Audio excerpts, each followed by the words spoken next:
E peço a você também, que está no vídeo, que se inscreva aí no nosso canal, né? Curta aí o vídeo, se caso você gostou, claro, curte aí o vídeo, porque isso mostra para o YouTube que é um vídeo relevante, né? E acaba ajudando na divulgação do Evangelho. Então peço a você também que nos ajude aí na divulgação, na propagação da palavra de Deus, e que Deus abençoe a sua vida. Mas inicialmente nós vamos ler do verso 1 ao verso 6, você fica à vontade, amém? Lucas 14, do verso 1 ao verso 6, amém? Você que está também aí em casa, no vídeo, nós hoje vamos estar meditando na palavra de Deus que está no Evangelho de Lucas, capítulo 14, do verso 1 em diante. Lucas 14,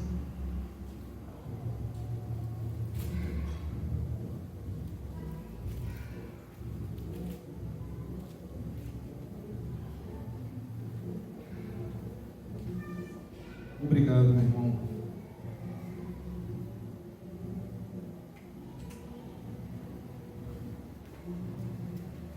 Diz assim o texto: aconteceu que ao entrar ele num sábado na casa de um dos principais fariseus para comer pão, eis que o estavam observando. Ora, diante dele se achava um homem hidrópico.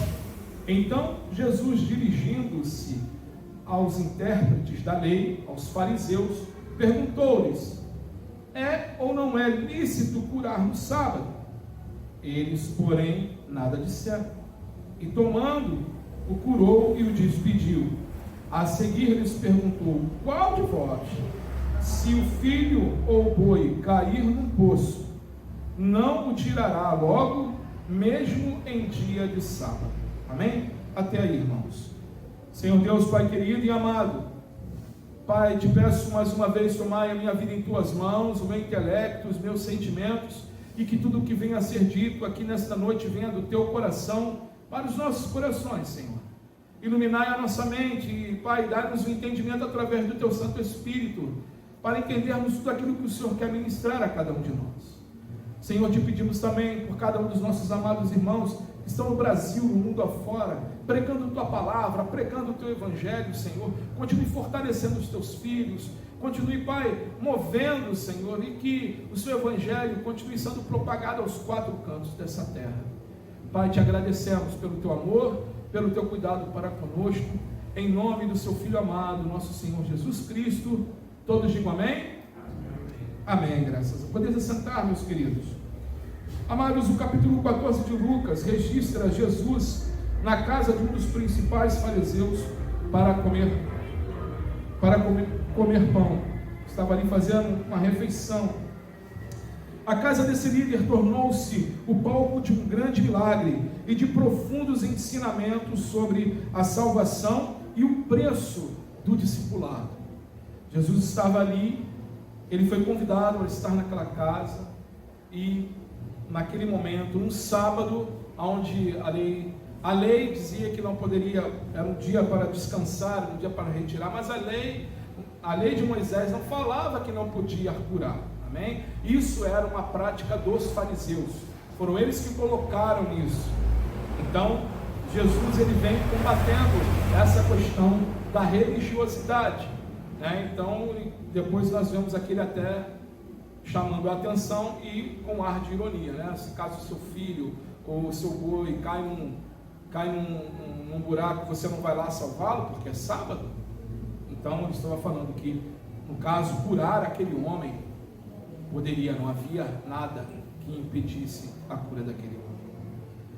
A cura do homem hidrópico, né? Ele estava com a mão ali ressequida, deixa transparecer que o convite, que esse jantar poderia ter sido um cenário armado para acusar Jesus na quebra do dia de sábado. Ele estava ali armando uma situação para o nosso Senhor Jesus Cristo. E o que nos chama a atenção?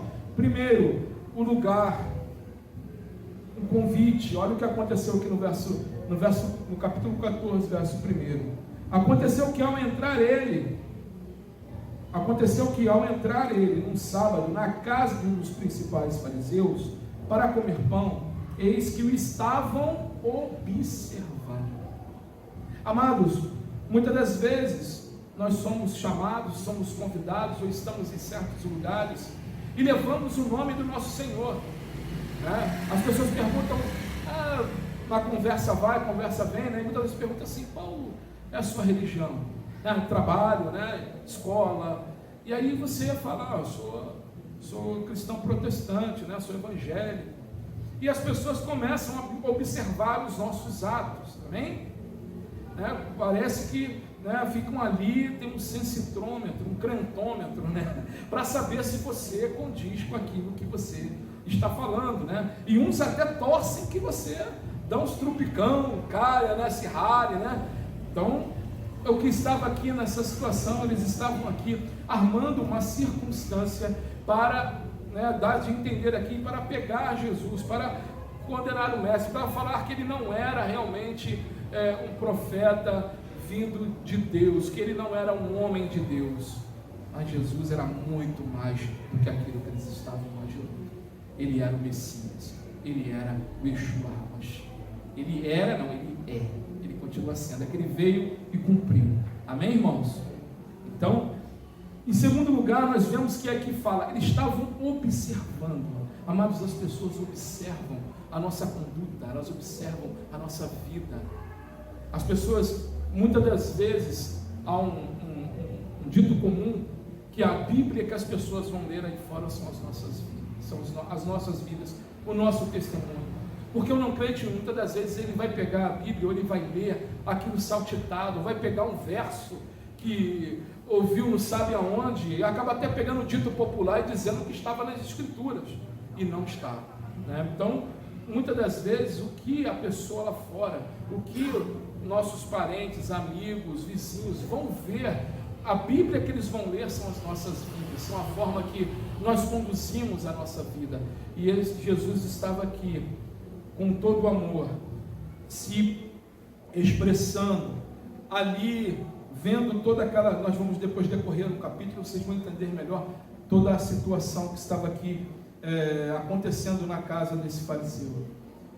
E nós vemos aqui que, em terceiro lugar, tinha um enfermo ali, né? Convidaram o mestre e colocaram o enfermo justamente para que Jesus, né, se compadecesse e viesse a curar. E querendo armar para Jesus, para a quebra da lei do sábado, que não dizia essa questão sobre a cura, como eu falei no início. E em quarto lugar, nós vemos aqui no verso 3 uma pergunta. Então Jesus, dirigindo-se aos intérpretes da lei, aos fariseus, perguntou-lhes: é ou não é lícito curar no sábado? Amados, Jesus, ele sabia, ele viu que tudo aquilo ali estava sendo armado. E ele vai, ele incita aqueles homens. Ele falou: olha, é lícito ou não é curar no sábado? E aqueles homens, ele não esperou ali a resposta.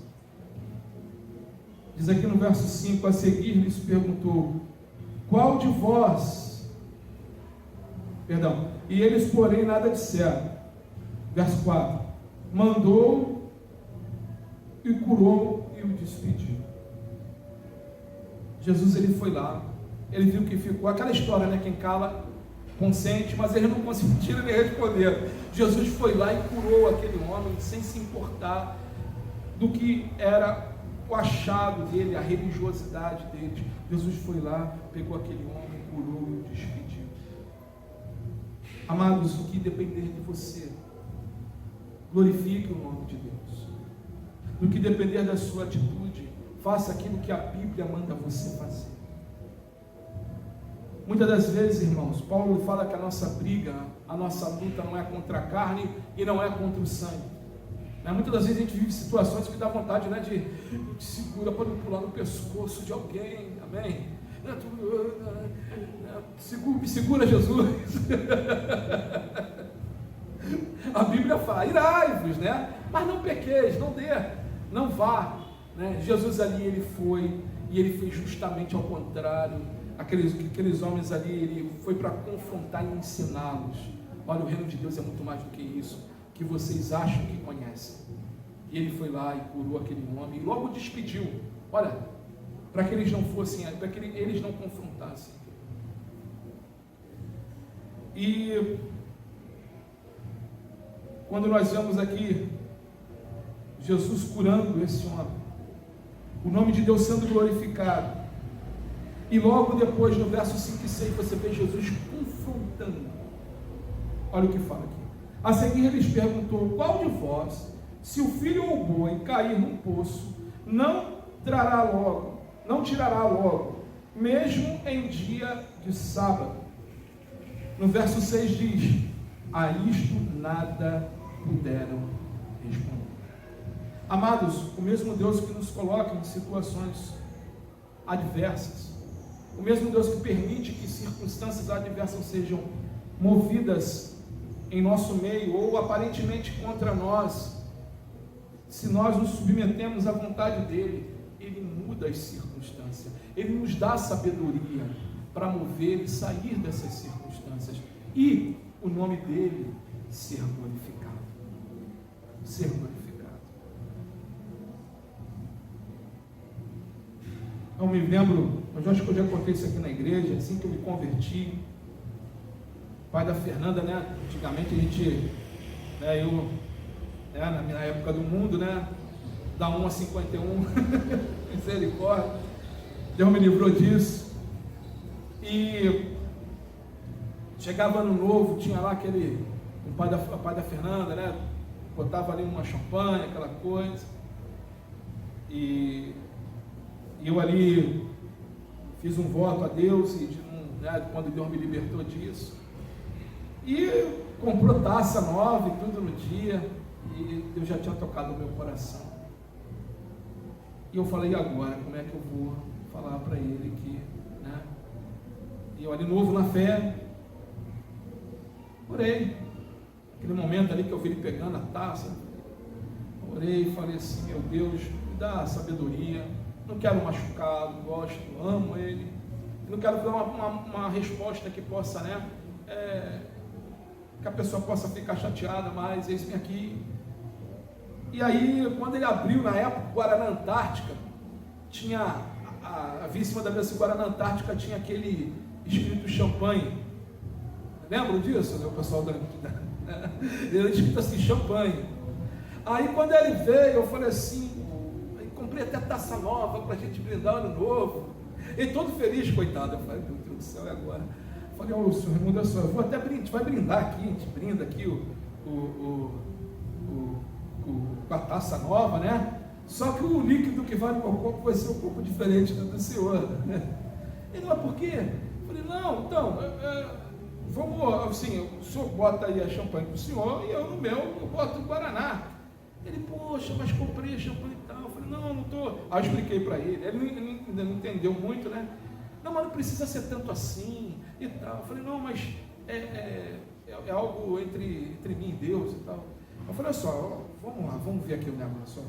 Aí Deus me deu uma sabedoria na hora. Eu falei assim: olha só, aqui o Guaraná está escrito o que aqui?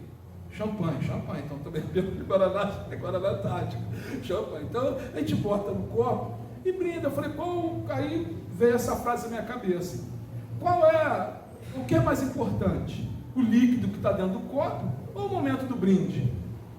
Aí ele falou: o momento do brinde. Eu falei: então a gente vai estar brindando, né? Só que o senhor com o líquido e eu com o outro. E assim foi, irmãos. Então assim, por que eu estou contando isso? Porque Deus nos dá escape para essas situações, e o nome de Deus foi glorificado, porque lá na frente, né, o meu sogro, ele virava aqueles para a gente e falava assim: ó, tem pessoas, ainda não tinha, né, ele recebeu a Cristo no leito de morte, e ele falou assim: ó, tem pessoas, né, que são evangélicos, e tem outros que estão evangélicos. Ele quer dizer o seguinte, ele estava querendo passar: ó, tem pessoas que realmente são crentes, assim como eu vejo na vida de vocês. Ele falou para mim, para a Fernanda. Mas tem outros que só estão, né, que falam que são. mas não são. Era o caso, trazendo aqui para a palavra, o caso desses fariseus. Eles estavam achando que estavam servindo a Deus, mas estavam cheios de religiosidade, achando que fazia certas coisinhas, né? Porque fez A, B, C. Eles eram cristãos genuínos, né? E não eram crentes, né? Servos de Deus aqui genuínos. Então, amados, muitas das vezes a gente vai passar por situações em que Deus nos coloca, mas para que o nome dele seja glorificado, para chamar a atenção daquela pessoa, né, que muitas das vezes nós vamos orando há anos, né, para que essa pessoa se conheça a Cristo, conheça Jesus. Outro, o Senhor nos mostra dentro desse texto de Lucas 14, que a humildade, irmãos, é a plataforma do reino de Deus. Olha o que diz aqui do verso 7 ao verso 14. Reparando como os convidados, lembrando que Jesus estava aqui na casa ainda do fariseu, reparando como os convidados escolhiam os primeiros lugares, propôs-lhe uma parábola. Quando por alguém fostes convidado para um casamento, não procures o primeiro lugar, para não suceder que, havendo um convidado mais digno do que tu, vindo, aquele que te convidou também, a ele te diga, dá um lugar a este, então irás envergonhado ocupar o último lugar.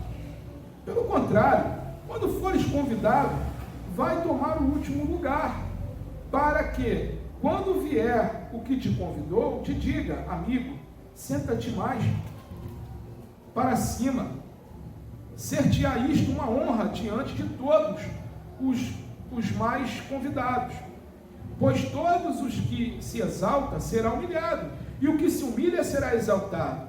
Disse também ao que havia convidado: quando deres um jantar, uma ceia, não convides os teus amigos, nem teus irmãos, nem teus parentes, nem vizinhos ricos, para não suceder que eles, por sua vez, te convidem e sejas recompensado. Antes, ao dares um banquete, convida os pobres, os aleijados, os coxos e os cegos.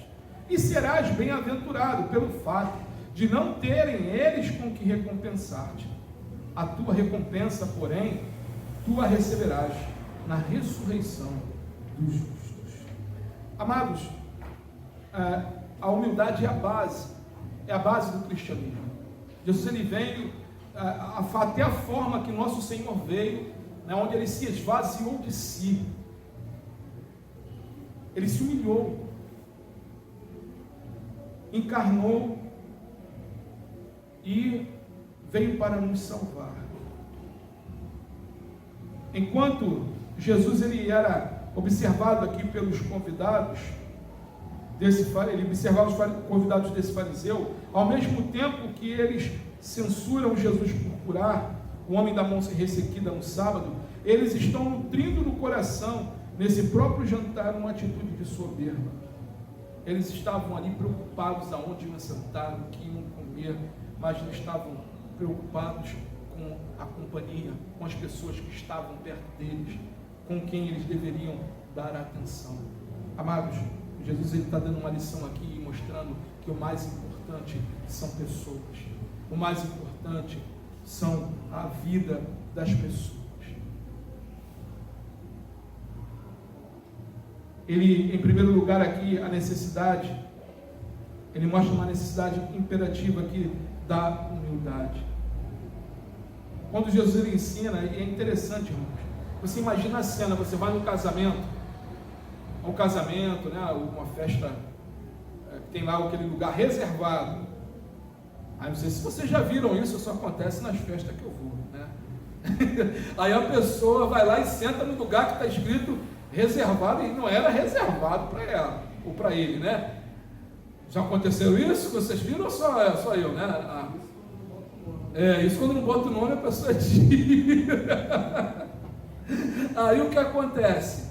Daqui a pouco vai ter que vir lá a pessoa que organiza a festa, pedir para aquela pessoa sair, porque para quem estava reservado chegou, e olha a vergonha. Aí, em vez da pessoa sentar na mesa, né, que estava lá sendo reservado, né, esperando, quem sabe, pode ser que a pessoa seja até honrada. É isso que Jesus está falando. Muitas das vezes as pessoas estão preocupadas com a glória e com a honra desse mundo e querem se ocupar dos melhores lugares, das melhores formas, né? E quando se colocam numa situação que até de uma forma, de uma falta, aqui no caso, né, que a gente está trazendo, uma falta de educação. E aí, quando levanta, imagina, já está todo mundo sentado na festa, aí tu tem que levantar e todo mundo te olhando, né?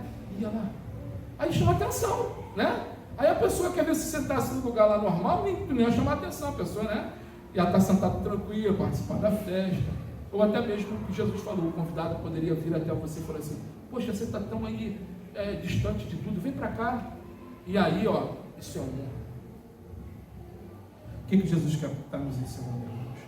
É como ele falou que quando os discípulos estavam brigando para ver quem ia ser o primeiro no reino dos céus. E ele fala: aquele que são os últimos, eles serão os primeiros. Aquele que se coloca numa posição de humildade, aquele que senta, como Jesus falou, lá no último lugar, e deixa tranquilo, está tranquilo lá na festa, né? Beleza. Deus vem e honra, Deus vai lá e pega pela mão e leva lá para frente. Sabe, irmãos, trocando em miúdos, não espere honra e glória deste mundo. Haja com esse mundo com humildade. Deixe que Deus te honre. É Ele quem nos honra, é Ele quem nos pega pela mão, é Ele quem nos leva, é Ele quem mostra toda a circunstância, faz toda a circunstância contrária da nossa vida, e Ele exalta para a honra e glória dele, do nome dele. Amém, igreja? Então continue com o teu coração humilde, continue com o teu coração olhando para Cristo. Sabe, que a humildade continue sendo a primícia, uma das primícias do teu coração, que você continue sendo uma pessoa humilde, em tudo aquilo que Deus vem a derramar, vem a lhe dar, ou vem a lhe conceder, continue sendo humilde, continue,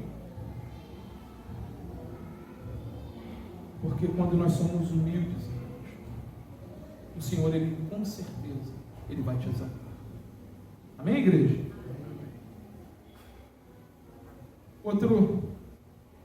Jesus, ele usa outra parábola aqui falando sobre a entrada no reino de Deus, e ele fala aqui do verso 15 ao verso 24, e ele diz aqui: então ele foi e se agregou a um dos capítulo 14, verso 15 ao verso 24. Ora, ouvindo tais palavras, um dos que estavam com ele na mesa disse-lhe: bem-aventurado aquele que comer o pão no reino de Deus. Ele, porém, respondeu: certo homem deu um grande ceia e convidou muitos à hora da ceia, e enviou o seu servo para avisar aos convidados: vinde, porque tudo já está preparado. Não obstante, todos a uma começaram a excusar-se, né, a desviar-se do convite. Disse o primeiro: comprei um campo e preciso ir vê-lo. Rogo-te que me tenhas por excusado. Eu não vou. Outro disse: comprei 5 juntas de bois e vou experimentá-las. Rogo-te que me tenhas por excusado. E outro disse: casei-me e por isso não posso ir. E voltando o servo, tudo contou ao seu senhor. Então, irado, o dono da casa disse ao seu servo: sai depressa para as ruas e becos da cidade, e traze para aqui os pobres, os aleijados, os cegos e os coxos. Depois lhe disse o servo: Senhor, feito está como mandaste, e ainda há lugar. Respondeu-lhe o Senhor: saí pelos caminhos e atalhos, e obriga a todos a entrar, para que fique cheia a minha casa. Porque vos declaro que nenhum daqueles homens que foram convidados provará a minha ceia. Amado, Jesus está falando aqui, até o título da Sociedade Bíblica, a parábola da grande ceia. Ele está falando aqui o seguinte: olha, ele está mostrando primeiro, olhando ao povo judeu, os fariseus, aos escribas, que o rejeitaram. Esses são os homens que recusaram a ceia do Senhor. Esses são os homens que foram chamados, trazendo aqui os dias, e eles rejeitaram: olha, eu não posso ir, olha, eu tenho isso para fazer, olha, eu não quero dar atenção a esse Nazareno, não, olha, eu não vou gastar o meu tempo com isso, não. E muitos estão no mundo andando, irmãos, dessa forma. As pessoas arrumam tempo para tudo, mas quando se fala em Jesus, quando se fala tempo para Deus, é uma dificuldade. Estamos vivendo tempos difíceis, irmãos, tempos difíceis para a igreja do Senhor. E há muito nós entramos em momentos, a igreja ela entra em momentos, muitas das vezes, de trevas. Por quê? Porque as pessoas estão colocando outros ídolos nos lugares de Cristo. As pessoas estão fazendo outros altares para si. É isso o que o Senhor está falando aqui na parábola. Quando imagina o convite do Senhor, Ele chama ao convite e as pessoas menosprezam. Olha, o mais importante é fazer tal coisa, o mais importante é fazer outra coisa, e é só desculpas, e o reino de Deus. Amados, nós fomos chamados para proclamar o evangelho do nosso Senhor Jesus Cristo. Jesus, Ele não nos chamou aqui, você que está em casa ouvindo esse vídeo, Jesus não te chamou para estar aí sentado e apenas olhando e ouvindo a mensagem, apenas ficar, não. Ele chamou você para anunciar as boas novas. Todo cristão tem isso em si, o desejo. Se não existe o desejo de você anunciar as boas novas de Cristo, se não existe no seu coração a vontade de proclamar e convidar as pessoas para vir à mesa do Senhor, queridos ou querida, já tem outro Deus no teu coração, e que não é o Cristo ressurreto. Você já colocou outra coisa em seu coração, que não é Jesus. Foi assim que Israel mergulhou, o povo de Israel mergulhou numa das mais densas trevas com o rei Acabe e sua mulher Jezabel. Ali, nutrindo os profetas de Baal, 450, mais outros 450 de outra profetisa. E ali Deus pegou um homem, Elias, de uma cidade tão pequenininha chamada Tesba, e ali Deus mostrou quem era o verdadeiro Deus. Dentro da humildade, Deus mostra, Deus transforma, e Deus nos chama para glorificar o nome dele dentro de nós. Deus, Ele nos fez em vasos de barro, mas colocou algo poderoso dentro da minha vida e da sua vida, que é o Espírito Santo de Deus. E através desse poder, desse valor, né, de algo precioso, como diz o apóstolo Paulo, nós somos de barro, um vaso de barro, com um tesouro precioso dentro de nós, que é o Espírito de Deus. Esse poder precioso é que convence um homem, é que convence o pecador de vir a essa ceia, a grande ceia do Senhor. E quando ele fala, Jesus, ele fala que ó, chama os coxos, chama os aleijados, chama todos eles para minha ceia, é porque os judeus nos consideravam gentios dessa forma, que nós, os gentios, para eles, e eles tratavam naquela época dessa forma, né? Tem lá, na hora de adoração no templo, tinha uma barreira que ele não poderia transpor, né? Lá na frente tinha que estar os judeus, os gentios lá atrás. E Jesus veio romper e quebrar essa barreira. Hoje, tanto os gentios como os judeus, aqueles que reconhecem Jesus como seu Senhor e Salvador, são salvos. Os judeus também têm que reconhecer Jesus como Senhor e Salvador, porque senão eles não vão ser salvos. Não vão ser salvos.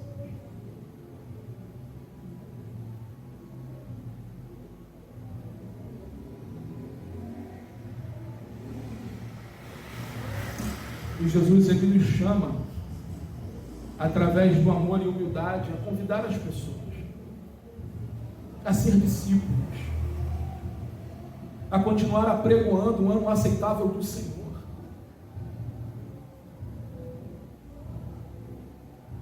E ele diz aqui, em Mateus capítulo 25, ao verso 33, grandes multidões o acompanhavam, e ele, voltando-se, lhe disse: se alguém vem a mim e não aborrecer seu pai, mãe, mulher, filhos e filhas, irmãos e irmãos, e ainda a sua própria vida, não pode ser meu discípulo. Só para esclarecer aqui, irmãos, o que é que Jesus quer dizer com isso? Eu tenho que abandonar meu pai, minha mãe, meus irmãos. Não é nada disso. Jesus está aqui passando o seguinte: olha, no contexto, que muitas das vezes, quando você se converteu ao cristianismo, muitas das vezes seu pai, sua mãe, seus irmãos não se converteram ainda, amém? Aqueles que ainda não tiveram esse ainda. Então os conceitos deles é diferente dos seus. Dentro daquilo que diz a Bíblia, amém? Eu não posso, por exemplo, se os meus pais falassem para mim: André, não vai seguir Jesus não, ou eu vou te deserdar. Mas parece que sim,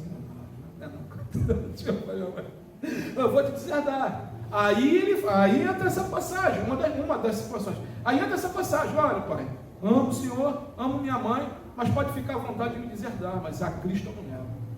É isso que Jesus está falando. Amém, igreja? Mas honrar pai e mãe, Jesus até referenda isso, né? Devemos honrar nosso pai, nossa mãe, amá-los, orar por eles. Aqueles que os pais ainda não se converteram, continuem clamando, continuem orando, continuem convidando, né? Falando: olha, vai a uma igreja aí, você mora longe, vai a uma igreja perto da sua casa, né? Conversa com o pastor, vai lá, né? Dá uma força, ora, né? Ora, pede a Deus para mover. Então, é dentro disso para explicar esse ponto aqui. E continuando,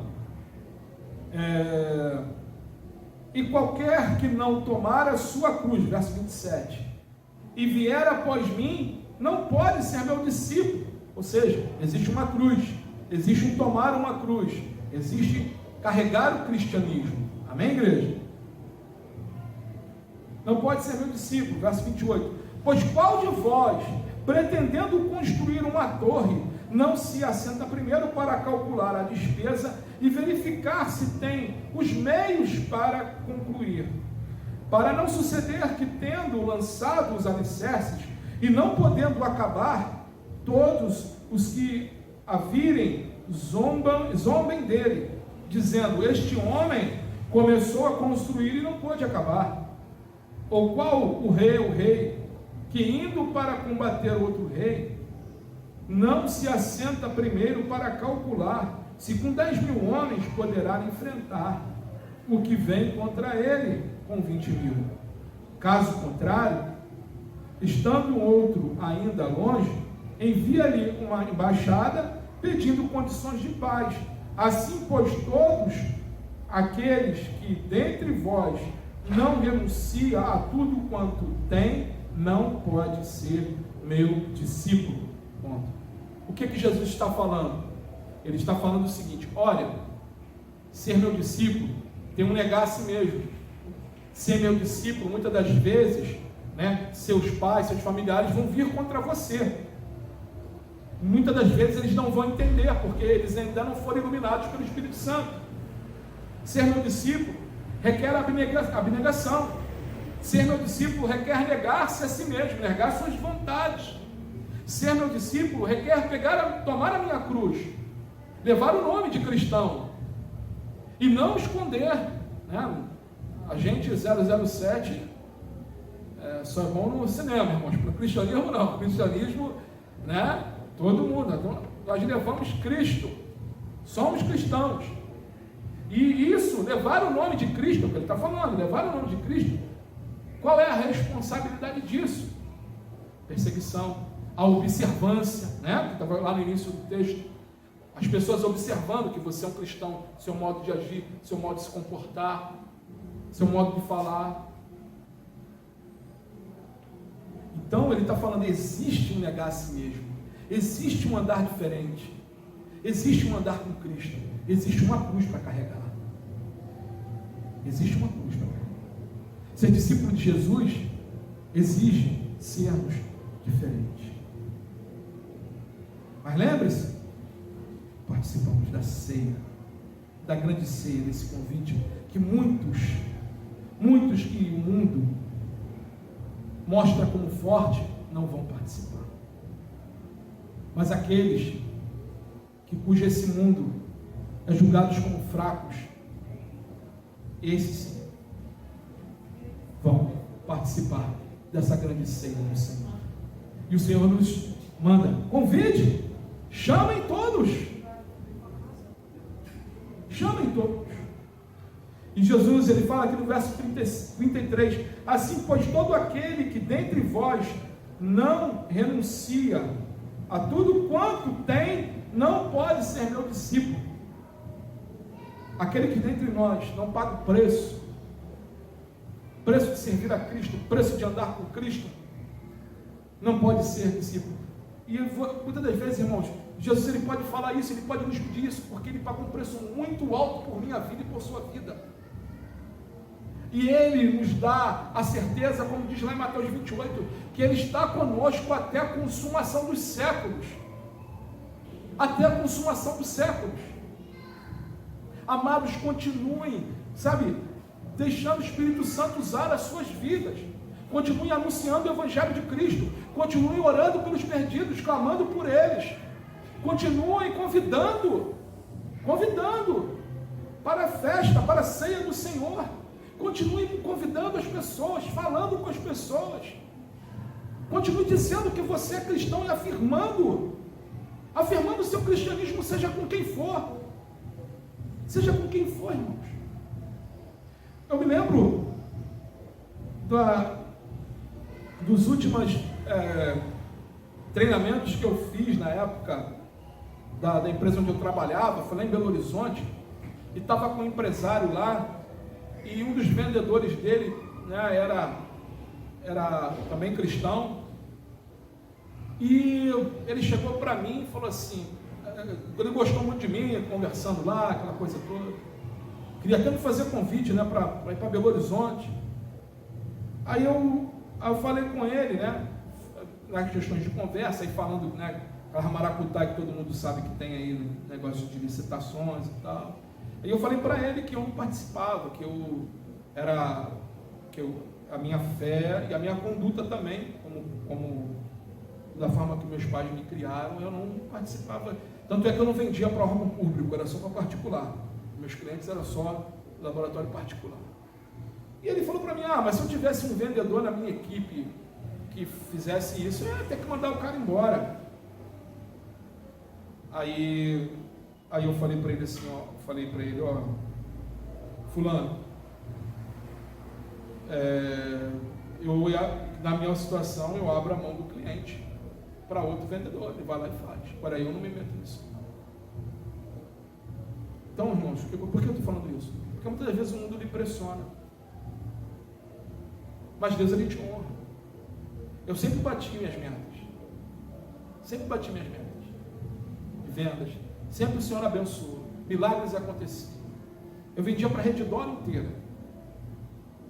Então, assim, milagres, sem contar outros laboratórios grandes, como Lâmina, Braunstein, milagres, eles acontecem, quando nós nos colocamos dentro. Não é fácil, não é fácil, é difícil, por isso que Jesus fala, por isso que ele fala sobre o cálculo, aquele que calcula, né, para construir uma casa. O que ele está falando aqui? Ele está falando de edificação, mas edificação da vida pessoal,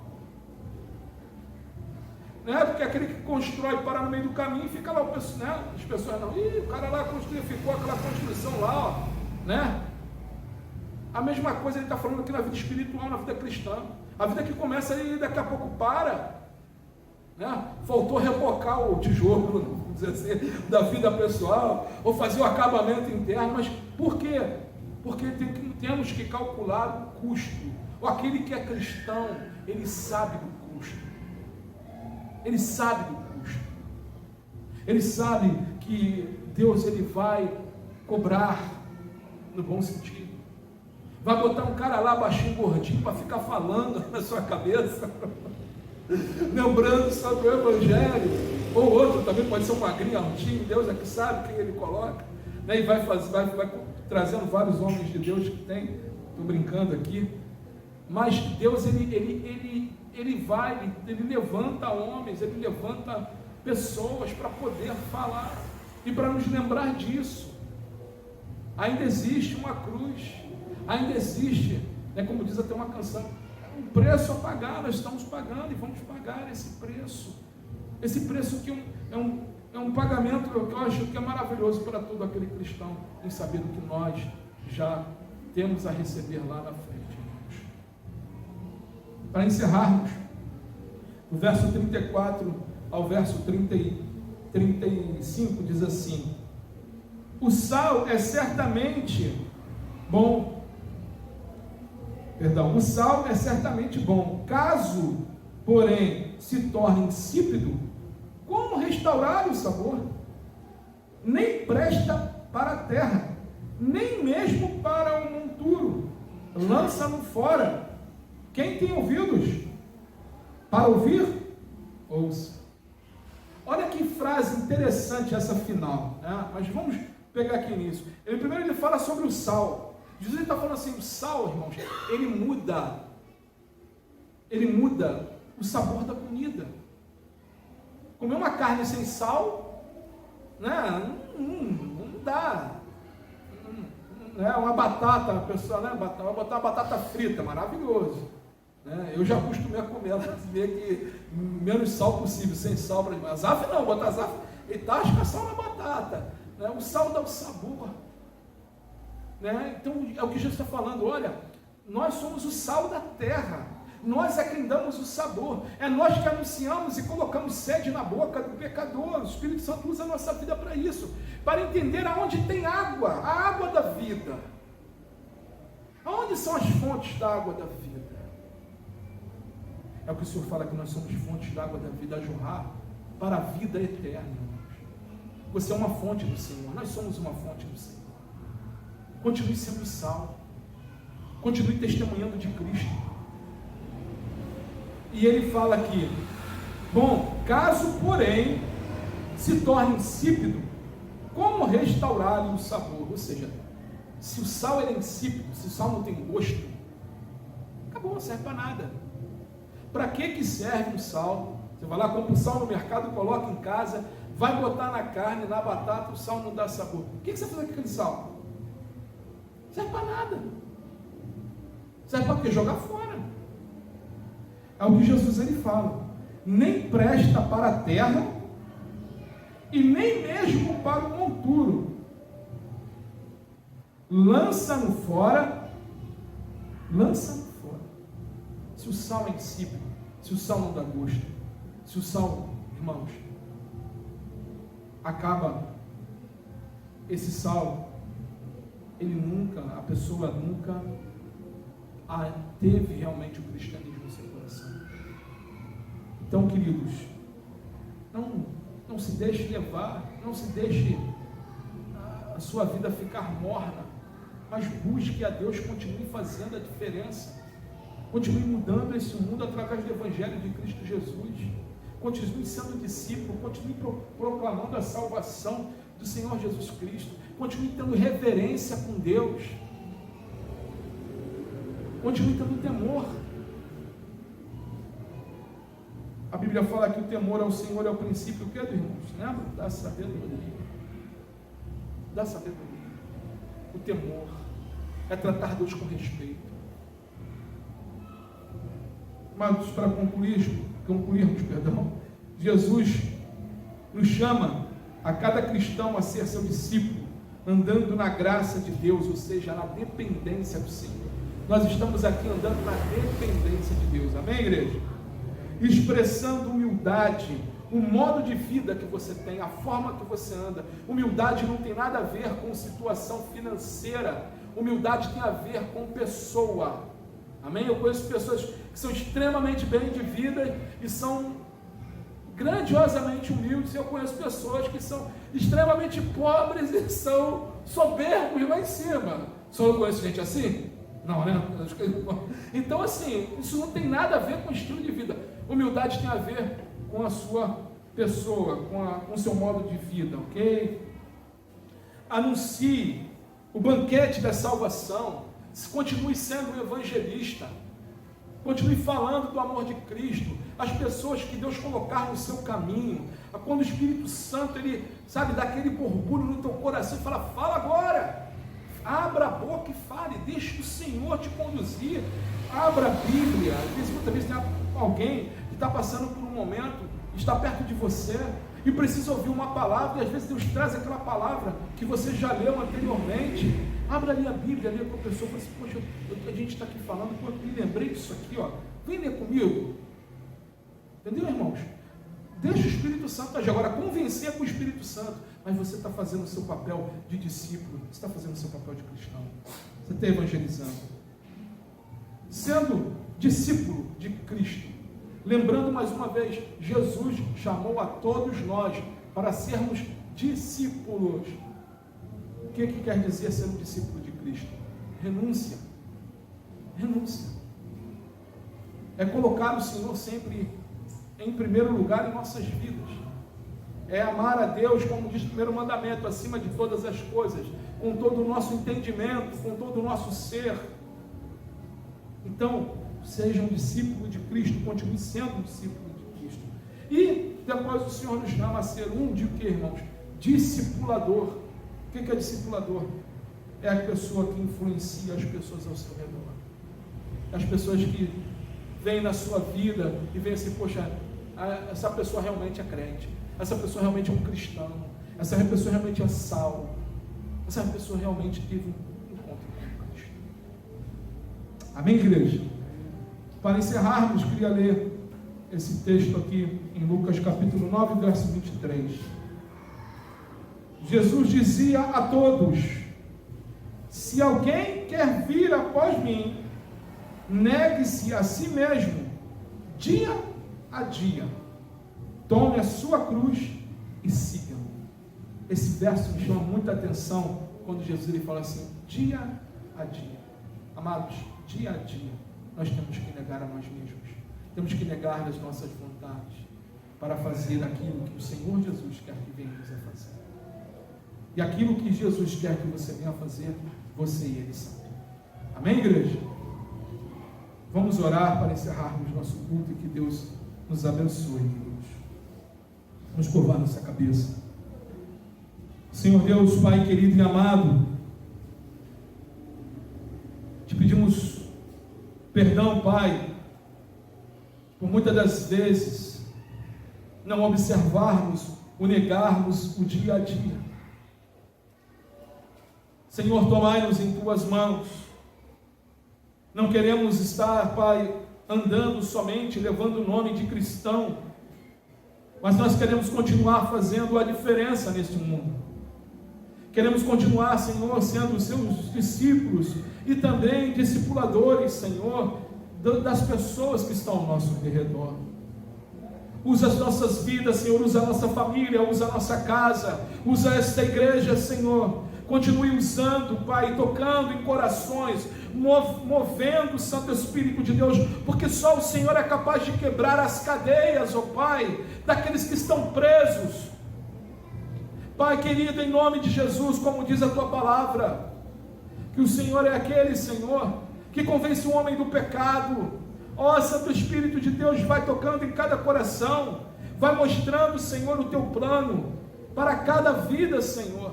Aqueles que ainda, Senhor, não enxergaram, aqueles que ainda, Senhor, não entenderam, Senhor, o Teu propósito sobre a vida deles, que o Senhor, Pai, os ilumine, que o Senhor traga a luz, que as trevas, Senhor, ou a neblina que tenta confundir, nós te pedimos em nome de Jesus que caia por terra. Pai querido e amado, Toma, Pai, cada um dos nossos amados que estão afastados, que estão distantes do Senhor. Nós te pedimos que o Senhor toque nesses corações, que o Senhor desperte esses corações. Toma também em tuas mãos, Senhor, cada pessoa, cada vizinho, amigo, parente, Pai, que estão ao nosso redor. Vai tocando nesses corações, vai quebrantando esses corações, vai trazendo esses corações à sua presença, Senhor, que eles venham conhecer a tua graça, Senhor Jesus Cristo, e entender o teu sacrifício naquela cruz, Senhor, e se achegar aos teus pés, Pai querido e amado. Continua usando as nossas vidas, a vida de cada pessoa que está assistindo esse vídeo. Meu Deus, vai tocando e abençoando. Pai, toma essa semana em tuas mãos, vai abençoando tudo que viemos a fazer, onde colocarmos a planta dos pés, ó Pai, e a palma das mãos, Senhor, que em tudo o teu nome seja glorificado. É o que nós te pedimos, Pai, como igreja do Senhor, e já te agradecemos pelo teu amor, pelo teu cuidado e carinho para conosco, em nome de Jesus. Todos digam amém? Amém, graças a Deus. Deus abençoe a todos, meus irmãos, em nome de Jesus.